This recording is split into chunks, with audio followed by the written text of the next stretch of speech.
Kabir Singh movie দিয়ে দর্শকদের হৃদয়ে জায়গা করে নিয়েছিলেন কিয়ারা আদভানি। সম্প্রতি এই বলিউড ডিভার হঠাৎ হাসপাতালে যাওয়া নিয়ে জল্পনা শুরু হয়। বছর শুরুর আগ মুহূর্তে কাজের ব্যস্ততা ও ব্যক্তিগত জীবন নিয়ে কিয়ারা ছিলেন খবরের শিরোনামে, কিন্তু নতুন বছরের শুরুতেই তার অসুস্থতার খবর চিন্তায় ফেলে দেয় ভক্তদের। শনিবার সকালে শোনা যায়, অতিরিক্ত ক্লান্তির কারণে অভিনেত্রীকে হাসপাতালে ভর্তি করা হয়েছে।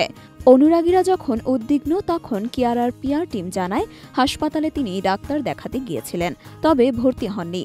চিকিৎসকরা তাকে কাজ থেকে বিরতি নেওয়ার পরামর্শ দিয়েছেন। অতিরিক্ত শুটিং ও কাজের চাপের কারণে দুর্বল হয়ে পড়েছিলেন এই বলিউড নায়িকা। এর আগে বড়দিনে স্বামী সিদ্ধার্থ মালহোত্রার সঙ্গে কিয়ারার একটি অন্তরঙ্গ ছবি ভাইরাল হয়।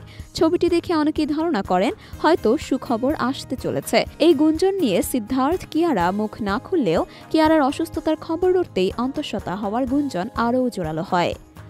2021 সালে শেরশাহ ছবিতে কিয়ারা ও সিদ্ধার্থের অন স্ক্রিন রসায়ন দর্শকপ্রিয়তা পায়। ছবির বাইরেও তাদের প্রেমের গুঞ্জন শুরু হয়। দীর্ঘদিন সম্পর্কের পর গত বছরের ফেব্রুয়ারিতে তারা বিবাহ বন্ধনে আবদ্ধ হন। বিয়ের পরও কিয়ারা নিজের কাজ ও সংসারের মধ্যে ব্যালেন্স করে যাচ্ছেন দারুণভাবে। Kabir Singh, good news, lust stories থেকে শুরু করে ভুলভুলাইয়া 2-এর মতো সিনেমায় কিয়ারা নিজেকে প্রমাণ করেছেন বহুমুখী চরিত্রে। সিদ্ধার্থের সঙ্গে বিয়ের পরও সত্য প্রেম কি কথা সিনেমায় তার অভিনয় প্রশংসিত হয়েছে।